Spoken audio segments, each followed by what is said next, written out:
You know that math you do in the dark, not the budget you made on a Tuesday afternoon, the real math, the 2:47 a.m. math. You wake up, and before your eyes can focus on the ceiling, your brain has already calculated how many days stand between now and the rent being late. That math isn't an equation. That math is a low-grade panic attack that you've somehow learned to live with. I'm Professor Stein, and I'm going to show you why the exact moment $10,000 hits your account, that specific math problem vanishes. It doesn't get smaller, it gets deleted. Most people think the point of money is to buy things. That's why they stay broke. You're not making financial decisions right now. You're making fear-based survival calculations and calling it a life plan. When your savings are under $1,000, the filter you see the world through is broken. You don't ask, is this a good opportunity? You ask, can I survive this if it goes wrong? And because the answer is almost always no, you don't move. You stay in the job with the toxic boss. You nod along in conversations you hate. You let the mechanic charge you whatever he wants because you need the car to get to work tomorrow and you don't have time for a second opinion. You're living in a cage, but the bars aren't made of bills. The bars are made of the complete inability to absorb a single mistake. But there is a very specific number that cuts through those bars. It's not $1 million, it's $10,000. And the way it changes you physically, in your nervous system, is something nobody talks about. Right now, your life is run by a yes or no question. Can I afford to be wrong? If you can't afford a gap in paychecks, you don't push back on the salary offer. If you can't afford the deposit, you don't leave the apartment with the black mold and the landlord who ignores you. You spend your entire life conforming to whatever option has the lowest chance of immediate disaster. The problem is, lowest chance of disaster is almost never the path that leads to a better life. $10,000 changes the filter. The day you hit that number, your brain starts asking a completely different question. It starts asking, is this actually what I want? Instead of, will they fire me if I say no, it's, do I even want this job? Those are two different universes. You have never made a major life decision in the second universe. Every choice you've made has been squeezed through the narrow door of immediate survival. Crossing that threshold makes the door wider. It gives you the ability to negotiate without trembling. The ability to say no is the only thing that makes a yes valuable. Without $10,000, your no is a bluff. After $10,000, your no is a legitimate threat, and everyone around you can feel the difference.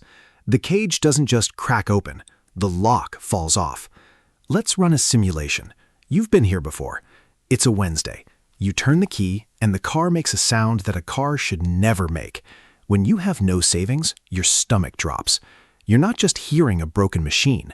You're hearing eviction notices. You're hearing late fees compounding.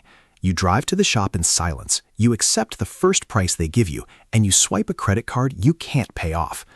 Now, run the exact same Wednesday with $10,000 in the bank. The noise still happens. You're not a robot. Your stomach still tightens. But here's the pattern interrupt. The next 10 seconds are different.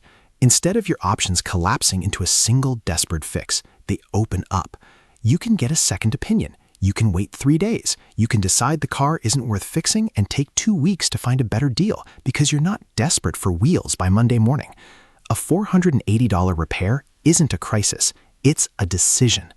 That's not a financial upgrade. That's a completely different life wearing the same Wednesday. Nobody in finance talks about your nervous system. They talk about compound interest. But sleep is where your brain processes whether you're safe.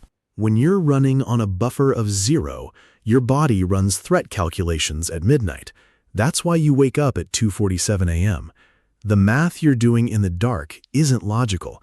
It's your biology screaming that your safety is under threat. $10,000 is a message to your nervous system. The message is, a single mistake will not kill us. The moment your body learns that, the 2 a.m. wake-up calls stop happening, not because the world stopped having bills, but because the world stopped being a loaded weapon pointed at your head. You become less reactive. You stop snapping at people you love. The patience you couldn't find for your kids or your partner returns. The version of you that existed under constant financial pressure was not the real you. It was a compressed, defensive, scared version of you. $10,000 starts letting the real you come back, and you're going to notice a shift in how people treat you because you stopped radiating the desperation you used to mask as politeness. This is the part that's going to hurt, but you need to hear it. Once you have $10,000 and the pressure gauge drops, you're going to realize who you were spending money for. It wasn't for you. A lot of that spending was for the image of you, the dinner you couldn't afford but went to anyway because you didn't want to be the person who said they were broke. The car you financed to impress people sitting in traffic next to you who literally do not care if you live or die. The clothes you bought to manage the fear of falling behind. When you're grinding to survive, there's a lot of performance attached to your spending. You're buying the illusion of being okay. $10,000 lets you stop performing. You realize the people you were trying to impress either didn't notice or they were running their own 2 a.m. math in the dark and keeping it quiet. Every dollar you spent on the performance was a dollar stolen from your freedom. From $10,000 forward, you start buying actual life, not the aesthetic of life. A cup of coffee that tastes good, not a cup of coffee that looks good on a screen. That shift is a revolution. You're going to hear finance influencers say $10,000 isn't real money, that wealth starts at 100 grand or a million, or some number that makes 10 grand feel like a rounding error. They're wrong about what $10,000 actually is. It's not a destination, it's evidence. If you have never saved 5 figures, you do not have proof that you are capable of holding on to money. Part of you believes the money will always leave. You've watched it happen your whole life. You get a raise, your bills rise too. You get a tax refund, and your car breaks down. The loop always closes. $10,000 is the first time the loop doesn't close. It's hard, undeniable proof that you are a person who can build, not just survive. This is the moment you start building a relationship with time. A person who is surviving sees time as a trap. A person who has a base sees time as an employee. You put that $10,000 in a high-yield account and you watch it make money while you sleep. It's not about getting rich off the interest. It's about feeling what it's like to have the machine work for you instead of you working for the machine. That proof of concept that you broke the cycle is worth more than the money itself. The goal isn't to make you rich by saving 10 grand. The goal is to become a person who makes free choices. Right now, you're negotiating from a position of weakness in every area of your life. $10,000 is the minimum threshold of power. It's the price of admission to a life where you decide the terms. It doesn't buy a jet. It buys the calm of someone who stopped reacting and started deciding.